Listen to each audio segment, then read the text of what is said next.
What's up everybody, it's Sean here, and I'm here today to give you guys a review of the Salehe Bembury collaboration with New Balance on the 574 Yurt from the Universal Communications Pack in this Emerald Sky colorway. Today's video, as always, is sponsored by the good people from Heffelux. Heffelux is my all-time favorite sneaker insoles, and they sell ETPU insoles, which essentially is the same material you'll find in Adidas Boost. So if you're looking to add some additional comfort inside your shoes, be sure to check out their website, which I've linked down below in the description box. You'll see they sell a variety of different insoles, so depending on the type of insole density and the cushioning setup you're looking for, whether that's for a pair of thick winter boots or just for your regular sneakers, you're going to find there's a suitable insole for everyone. So I've been a paying customer of Heffelux for years now, and to me, I honestly find them to be very comfortable. So if you guys want to check them out and try a pair for yourself, be sure to use the code SEANGO at checkout and get 15% off your entire purchase. So this is one of the three of the latest colorways to release between Salehe Bembury and New Balance on this very radical and very strange 574 Yurt silhouette. Part of the 5-shoe Universal Communications Pack, this is essentially a reinvention of the classic 574 silhouette, drawing elements from the Test Run 3.0, the New Balance 755, and the 990 V3, and overall just upping the creativity and making this much more of a outdoorsy and trail-like shoe. So I picked up both the Emerald Sky pair and this workwear white colorway, both of these along with a black and blue colorway. All three were available on Salehe Bembury's Be A Sponge website on April 22nd. So both of these retailed for a price of $150 US, which is the equivalent to roughly 210 Canadian dollars. But whereas this workwear white colorway was released in boutiques elsewhere, this Emerald Sky pair was exclusive and only available to the Be A Sponge website. So while both of these colorways I find to be pretty dope, I think this one is my favorite of the pack. So that's why I'm focusing on this colorway for my review. So first things first, here's a quick look at the box. This comes in this custom branded box with a whole bunch of outdoor imagery found throughout. So on the top lid, we have an image of a yurt, which is this rounded tent. And on the sides of the box, we have these different outdoor scenes, which the shoe colorways draw inspiration from. So from what I read online, this colorway is supposed to be inspired by the Antelope Valley, California Poppy Reserve. So diving into the details, the base layer of the shoe on the toe box, this is covered in this open style mesh in this teal color. On either side of the toe box, drawing inspiration from the 990 V3, we have these overlays of reflective 3M in white. And covering the medial edge of the toe box, we have this textured synthetic leather, which is done in this hot green or neon green color. And this is there for added durability. And then underneath this and surrounding the remainder of the toe cap, we have this hairy long-haired suede done in that same emerald or teal color. Covering the U-throat and the mid panel of the shoe, we have more of that same long-haired suede, and stitched on top of this we have the New Balance N logo, which is constructed out of this textured synthetic leather in blue with a backing of white material underneath. Moving downwards, we have this hit of gray colored leather, which covers the top two eyelets, and then attached to this, we have this tag with Salehe Bembury branding on the lateral side. Surrounding the top portion of the ankle collar area, we have more of that open style mesh that we saw earlier on the toe box. And then wrapping around the back of the heel, we have more of that long-haired suede. And underneath this on the bottom, we have this gray colored TPU heel clip, which gives you added structure and support for the back end of the shoe. And the most controversial design aspect of this shoe is of course this whistle that's attached to the heel. And in case you're wondering, this whistle is actually functional. Turning our attention back to the front, so for the laces, these only come with one lace option, and they're just your normal flat style lace in white, but the lace tips are dipped and finished in this gray color. Underneath this, the bottom half of the tongue is covered in that same long-haired suede in turquoise or teal, and we have this nylon overlay on the very top, and stitched on top of this, we have this rectangular tag with New Balance Yurt 574 branding.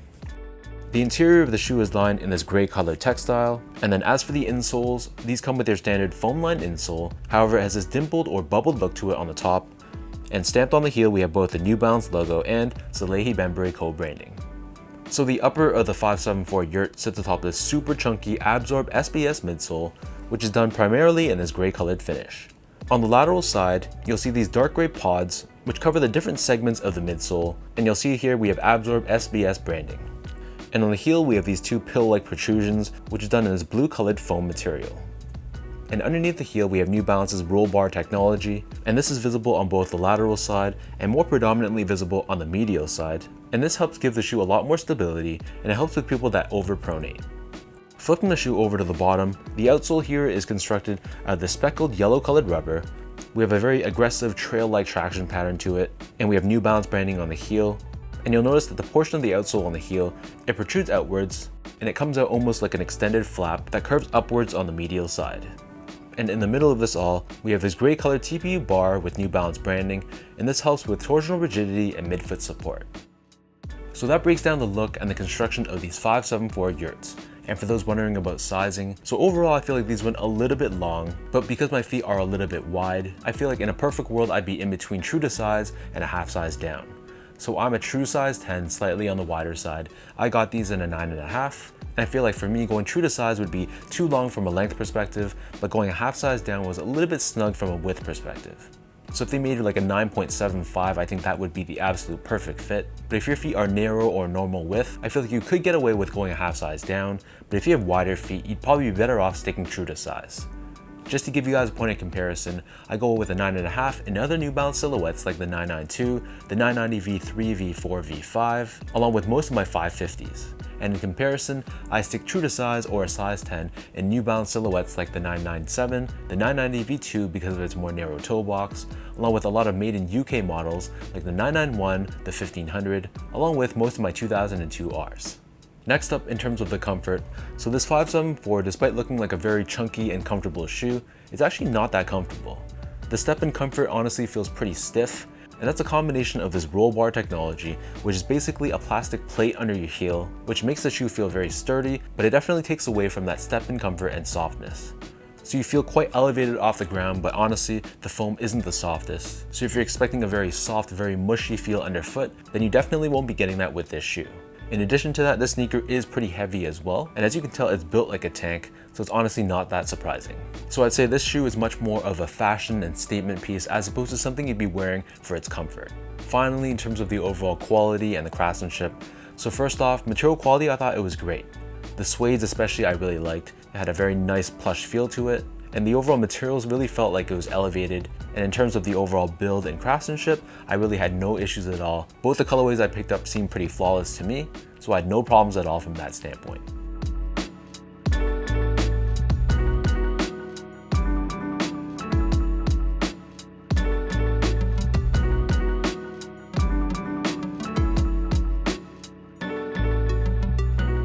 So with all that out of the way, now let's toss these on feet and I'll show you guys how these look.